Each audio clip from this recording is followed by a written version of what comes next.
Welcome, people of the World Wide Web, and it's another episode of Look What I'm Watching. So it's been a fairly busy weekend. As you'll know, if you follow my other channel, I've had a new live stream on there, and you'll see this is referenced. So we have two DVDs that I've watched. So Mask, as I said, I've got another channel called Cypher Sigma Toys, so if you're into Mask, please go check the channel out. There is a live stream video like I did Sunday with AJ's Movie Place on this, so it went quite well. And the other one is obviously Detective Pikachu, and then I have, show there, Murder Mystery 2 I've also watched. Obviously, as per last week, I'm going to throw a special one in there at the end, kind of. So let's get this going. So the first one is Mask. As you can see, it's 75 episodes on 8 discs, 25 hours.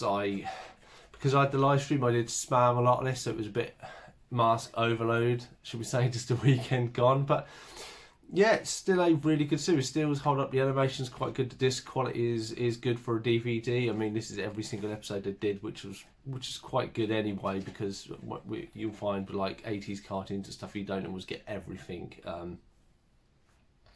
But yeah, as I say, it was still enjoyable, fun to watch. Brings back the memories of all the toys that you may have had or not had. I say, and even teaches you some stories and stuff. And I say, it works. But I mean, show me it didn't last for longer, but it is what it is. So yeah, definitely. I say it was a nice rewatch. This is the second time I think I've rewatched this or watched it since I've had it. So I say it's 25 hours worth. So it's almost a day full watching it. So if I've done it twice already, and I'll happily do it again, so that's a good sign. Move on to Detective Pikachu. So I finally sat down. I only got this recently. Obviously I did say that my friend is an extra in it. I still couldn't see him even on the DVD version, but I sat down and watched this with my wife, and yeah, we both really liked it. Watching it a second time, I think it, I say I did like the story. I mean, the best bit of it is the Pokemon and how they're portrayed in this. Some bits of the story, I say I weren't too keen on who the bad guy is or some of the story, because obviously they take elements from some of the cartoons and stuff. But overall, I say it's definitely it's enjoyable to watch again. I say for the Pokemon stuff, because that's what I would have hoped it would have maybe been a little bit better to spur on a second one. I don't think they have any plans as of yet, but it's good to see. I say Pokemon in real life. I have all the cartoon ones as well, so this will be a nice addition. Cool. So then the third one that I watched, obviously, is Murder Mystery 2. So this is the Adam Sandler and Jennifer Aniston comedy where they're kind of solving crimes and that. And yeah, I mean, the realisation when you're watching it, they mention that it's been 4 years since the first one, and that is literally true. It has been 4 years, which me and my wife were a bit like, has it been that long? There are a little bit of cheesiness in there, but it works. It's a very much, I see these are very much kind of, you can, a little bit of a mystery, so don't turn your brain off all the way. Yeah, but sit back, relax, just enjoy it. And it's 90 minutes. It's enjoyable. There's things for every aspects, I think, for everyone. I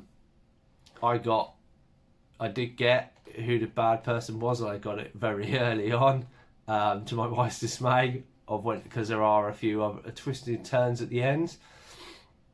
But I say I don't think it's only because I've watched so many things that I would have got that. I think most people won't get who the person is that's behind all of this.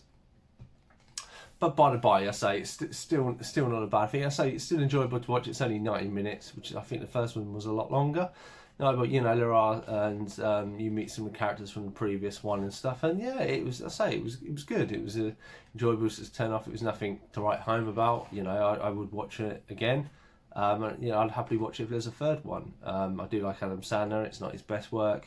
Same with Jennifer Aniston, but it is what it is. So there we go. So that's that. And then finally, obviously we're flying through these, is the final one. So I've only really watched this in the past day, and this is She Said. So this is the film documenting the New York Times and obviously the realisation of the Harvey Weinstein and everything that went into it. Now, I saw this coming out of the cinema, and to be honest, there was a lot of stuff going around about this, and I didn't feel I was in the right frame of mind to watch this at the cinema. Plus, I weren't quite sure how accurate it would be or not, and having read some of the behind the scenes stuff and that, I still don't know how accurate it is. You know, there are some things that are as far as I can tell, quite accurate. But yeah, this is actually done surprisingly. I say, like, I watched it because I was interested. I had an interest, and it's done really well. I mean, it is very mainly, I think, based on a female cast. I think there's a female director. Obviously, the lead two ladies, Carey Mulligan and Zoe Kazan. If I pronounce it right, apologies if I haven't. They do work really well together. Obviously, they do mention and feature some of the people actually in real life. So I think Ashley Judd from, I think, Along Comes the Spider and fame from the 90s, she is pivotal in this, and she does pop in. It plays herself, which is good. I mean, there are, like, Gwyneth Paltrow is mentioned, the voice is there, and there's another lady who I don't recognise, she's there.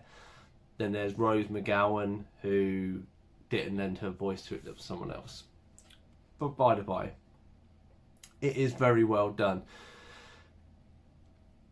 I would say if you need to be in a fairly okay place, and I'm not on this, it's a little, not little dark. When you start learning about all the stuff that went on, it is not very nice. And you know, I do feel very much for anybody who ever has to go through something like this, because it is wrong when someone abuses their power.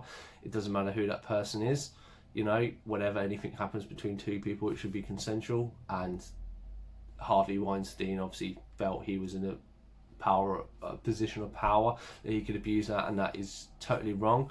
And I kind of understand that. This is why I think it was better told with the mostly female cast and direction, and having that aspect in it. I mean, you see a few other bits of just what women have to go through in general that are kind of linked into this, because obviously the two journalists are female.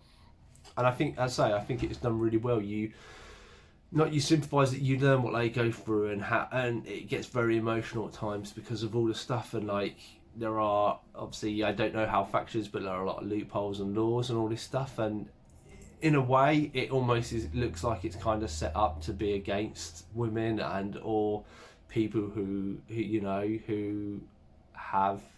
somebody in a power, because that person has power that abuses it, because they still have that power and that control and the contacts and everything. It is very against the victim, and I think that is very wrong. And it says at the end, obviously, some changes have been put in place for that, which I think that's good, even if it's good as a first step. And obviously there's the whole movement and that it created, and it's brilliant. And I watched the film, and I would say I'm a little bit more aware of what went on, and in anything I understand a little bit more that went on. And I think the more knowledge you can have on something is always a good thing, because you can better understand it.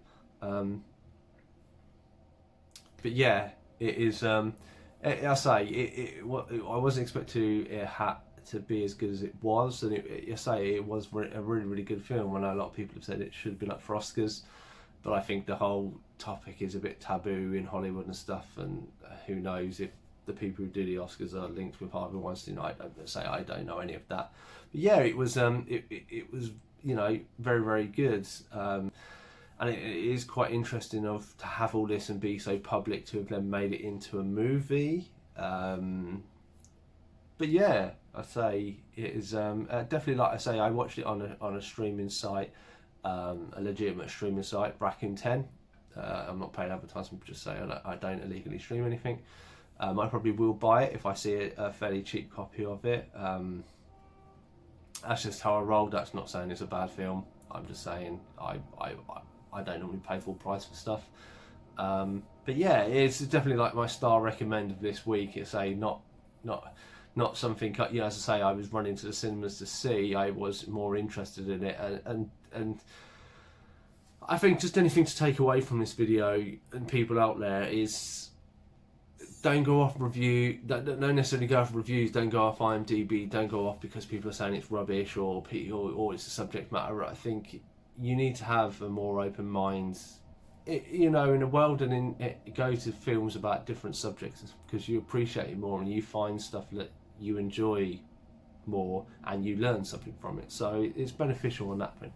But anyway, so hope this has been the latest episode of Look What I've Been Watching. Hope you enjoyed the video. Pardon me.